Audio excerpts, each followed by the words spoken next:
Good morning. Thank you for joining me in this morning mindfulness practice.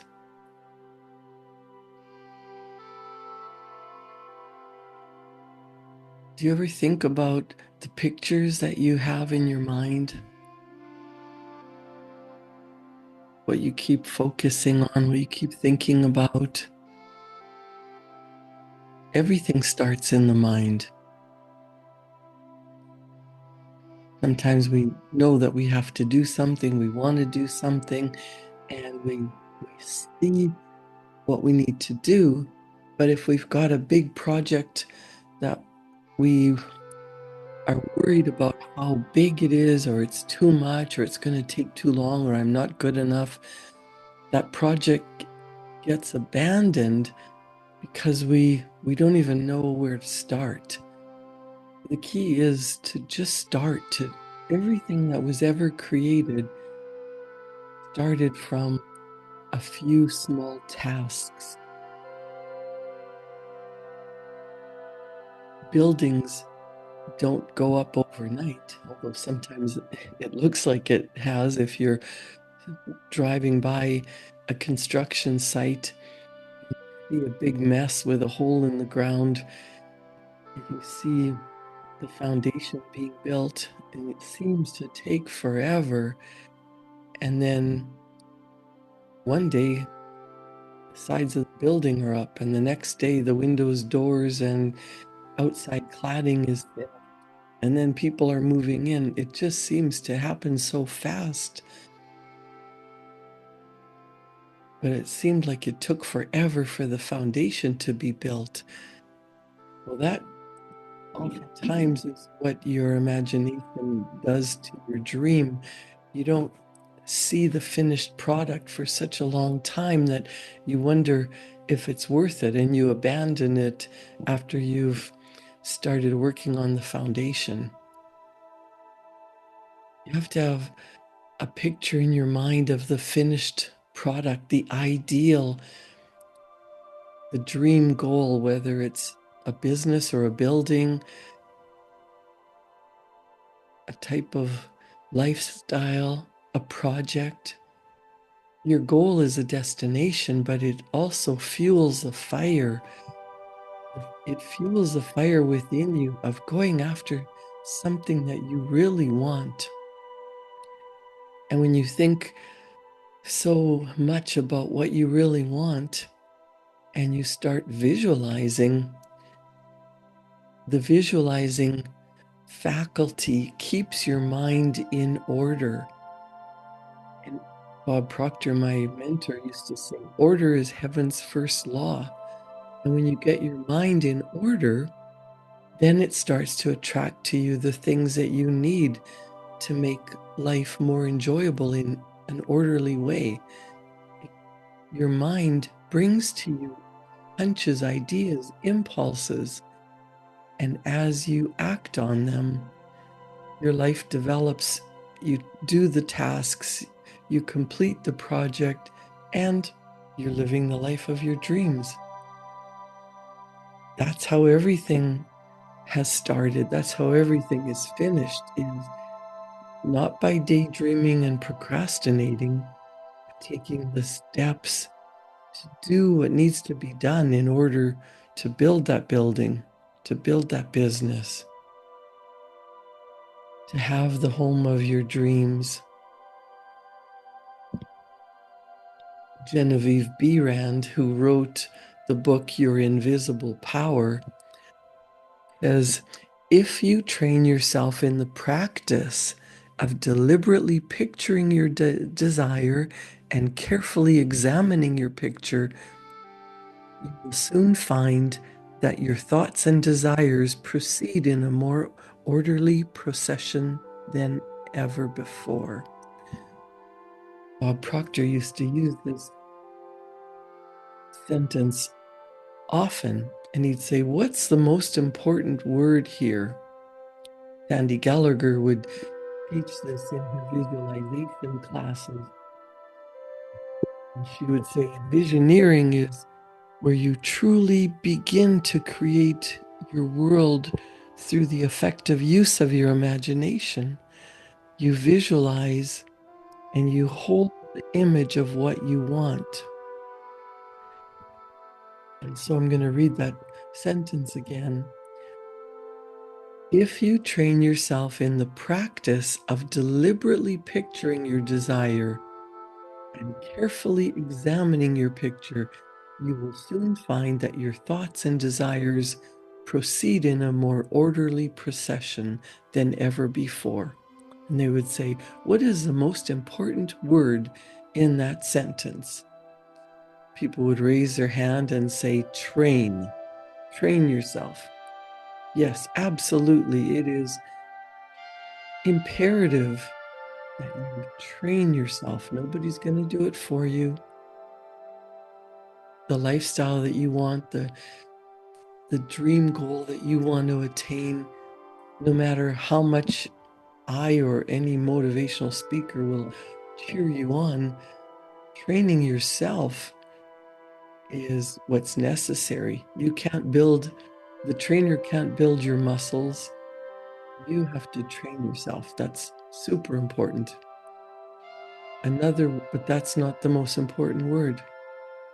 Someone would raise their hand and say, practice. Yes, athletes practice, successful people practice. We're all practicing, but sometimes we're practicing in the wrong way. We're practicing failure. We're practicing doing things ineffectively. We're practicing what we don't want. We're practicing thinking thoughts of defeatism. We're holding ourselves back because we're practicing thoughts of, well, how is that going to work? Who am I to do that? That can't be right. Why do I even want to do that when nobody else is doing it? So practicing in the right way, practicing deliberately picturing your desire and carefully examining your picture, that's vitally important. But the most important word in this sentence is if. If.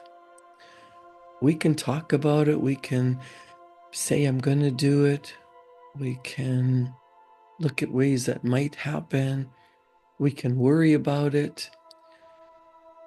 We can fear all the things that might stand in our way. We can even spend hours meditating, creating vision boards, writing out our goal. But if we don't start to take action, nothing's going to happen. And if we don't sit ourselves down and deliberately practice picturing the desire and seeing ourselves in the picture, soon other thoughts come in, daily tasks of what's ever put in front of you that have to get done, urgent things, crises, everything takes our attention away from practicing and visualizing our wish fulfilled. So one more time. The exercise of the visualizing faculty keeps your mind in order and attracts to you the things you need to make life more enjoyable in an orderly way. If you train yourself in the practice of deliberately picturing your desire and carefully examining your picture, you will soon find that your thoughts and desires proceed in a more orderly procession than ever before. Having reached a state of ordered mentality, you are no longer in a constant state of mental hurry. Hurry is fear and consequently destructive.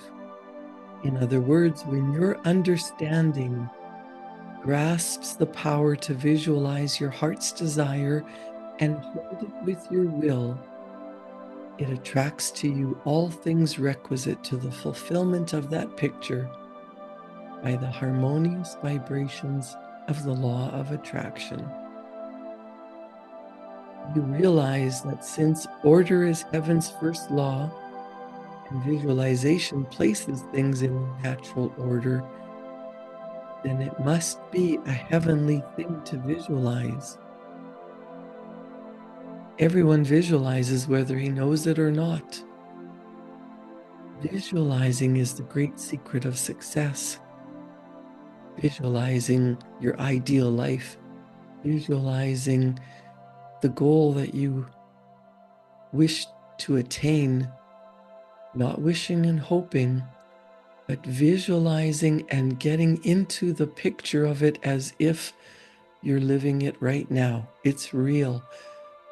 How would you be feeling if you were living in the picture that you visualize? Imagine that you're getting dressed to go to a function where you're going to be meeting a number of very important people. Maybe these are your clients. Maybe these are important people that will help you attain your goal. Maybe these are people that are celebrating your success. There will be a dinner, there will be dancing. These are people that you want to leave with a good impression. It goes without saying that you would not go to this function without paying attention to your physical appearance and even mentally review the mindset that you want. The details of preparing yourself are important. The same is true when you're building your fantasy goal. Not a goal that is pretend or Disney World or something that somebody else wants, but it is, what do you want? What's your goal? What's the target that you're aiming for? We might call it a fantasy goal because it's not here yet. We look at physical reality as this is, I can see it, I can hear, see, smell, taste, touch. This is reality. Yes, but your physical reality was once in somebody's imagination. It was once a wish, a fantasy. It was an idea. It was something that somebody believed would make life easier. So they invented tables and chairs. They invented dishes. They invented jewelry to make people look pretty. They invented vehicles so that we didn't have to ride horses or have horses pull buggies. People invented means of communication, and then that people looked at that and decided that's taking too long. I want to talk to somebody. And then telephones were invented. And then someone looked at that and said, I don't want to be stuck to a contraption attached to the wall. Let's have a longer string so that we can go into another room and talk. Then someone said, I don't want all these wires and constrained to this building. What if I could take this device with me? And mobile phones were invented that you could carry around in a heavy bag. And then someone invented a little device. You could not only talk to people, you could see them, you could take pictures and send them to them. You could use this little device that everyone's carrying around with them in their purse or their pocket, and you could access the internet. You could look for ideas, you could find answers. But if you just used it as a telephone, you're only using a small fraction of what that little device could do. That's what your mind is like. It's like you've opened your computer and you're only using a Word document, and your computer has potential to access information, the whole internet. You can learn a new language. You can research the trip you want to take. You can start a business. You can build a website. There's infinite potential of what you can do with this so-called internet, and yet there's so much more that hasn't even been invented or thought of yet. And you're using the Word document thinking that you have how easy this is, that you can type things and arrange things and not have to use pen and paper. Wow, this Word document is so fantastic. And meanwhile, you have access to the internet. That's what your mind is like. You're looking at what is your current reality, what's already been invented, what you've already accomplished, what's here in front of you as a task to do. Maybe you've got a to-do list. Maybe you've got people coming in and taking up your time. And yet, everything that you want, everything that you desire is available, but you're not tapping into it. You're not seeing it. You're not feeling it because you're just dealing with the Word document that's in front of you.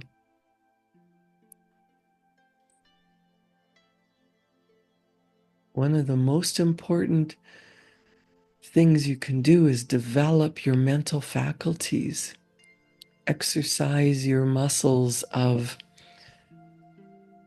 imagination and intuition and will and perception, memory. You have been gifted with the reasoning ability. And so when you start to imagine a beautiful life, sometimes your reasoning ability kicks in and says, that's impossible. I don't know how to do it, so it's impossible. That's like somebody telling you how to access the internet, and you say, oh no, it's impossible. I just know how to use this Word document. How about opening your mind, imagining?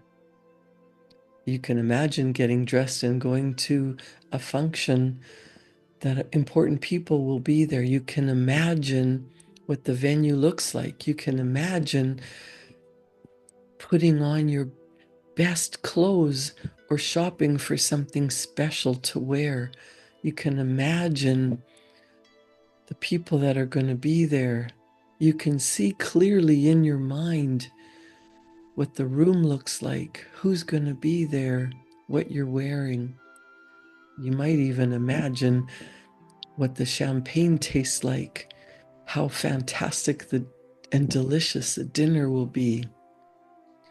You can imagine shaking hands with that important person that you want to meet, or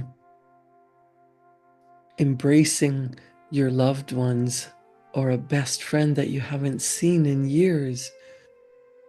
You can bring to the screen of your mind the picture of what that would look like. Well, you can also bring to mind the picture of what you truly desire.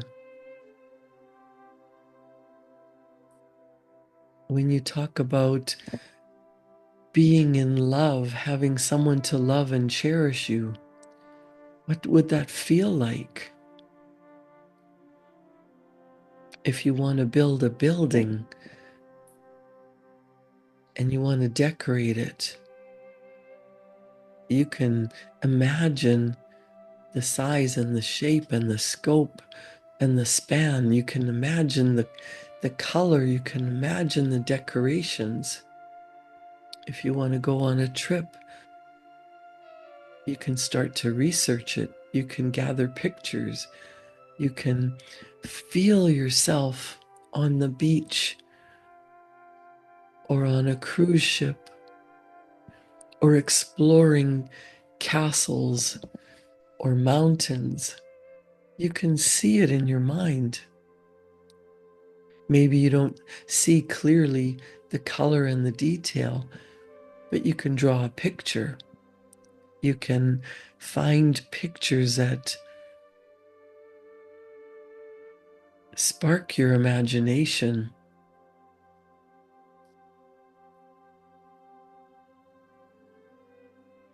You can imagine what peace would feel like, whether you're sitting on a beach, looking at the water, watching the clouds come in, maybe fishing, maybe just building sandcastles with people that you love. Maybe it's working in your spectacular garden. You can smell the flowers, you can see the brilliant colors, you know where you would move things and plant things to build this beautiful secret garden.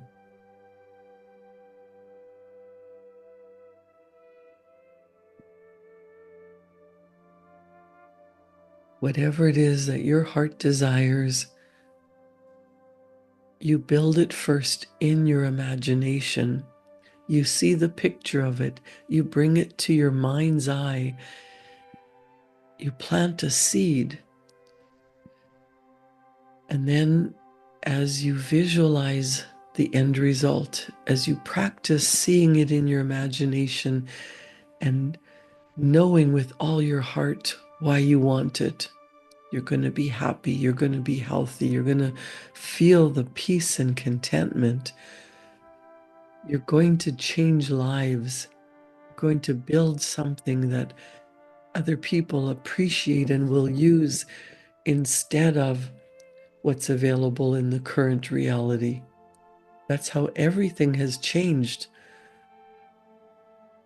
Someone has decided, I can do better than that.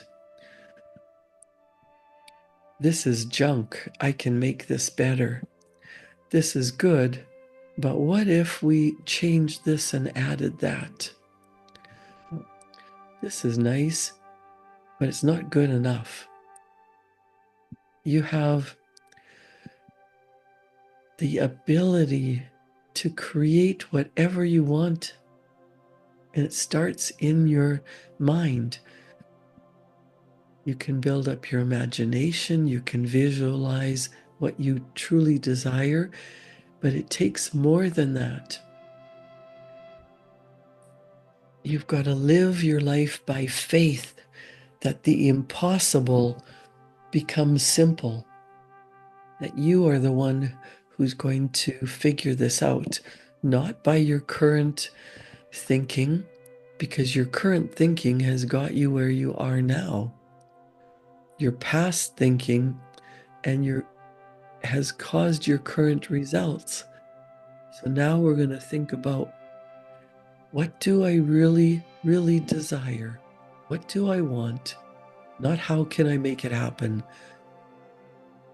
but looking in your heart. What do I truly desire? What does that well-being feel like?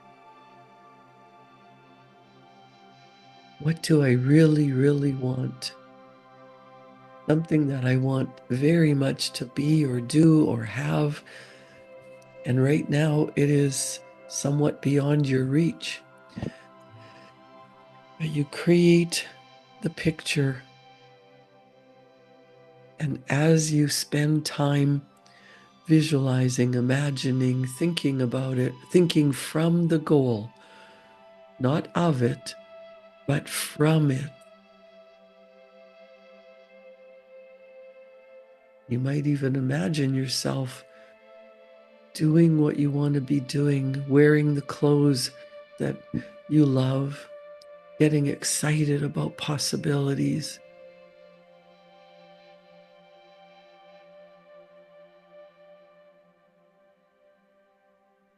allowing yourself to relax and let your imagination wander.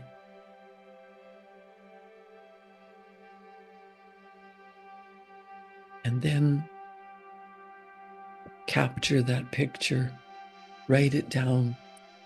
Write it down as your goal, your destination, the thing you want more than anything else.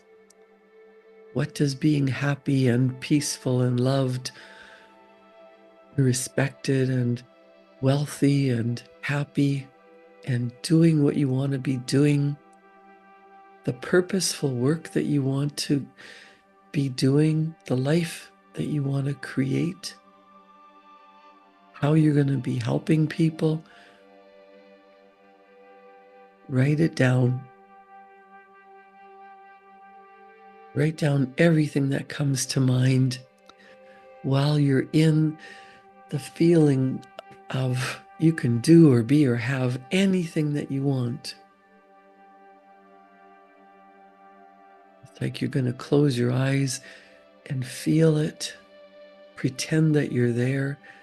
And when you open your eyes, it's there. What does it look like?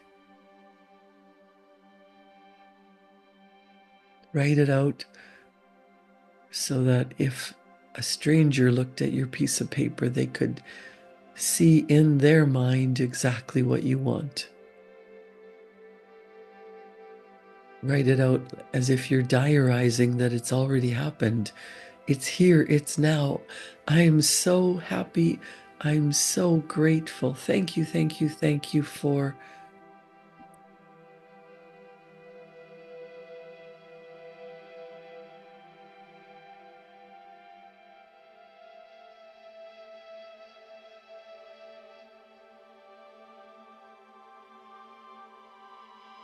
You're planting seeds.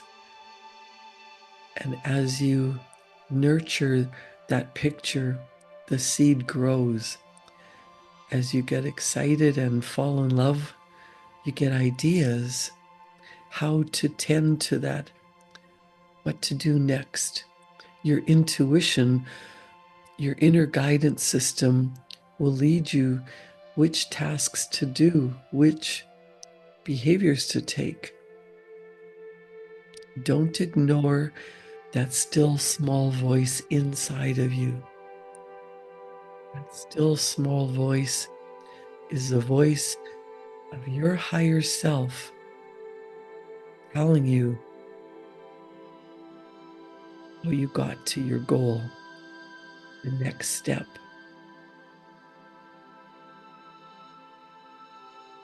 When you get an idea, when you get an impulse and it scares you or you want to reason yourself out of it, your logical mind kicks in and tells you why you can't.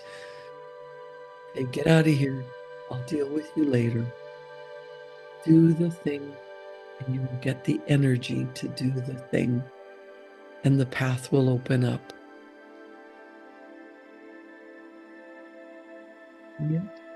Feel it, believe it, and start changing the habitual ways you do things. And your goal will be yours in physical reality.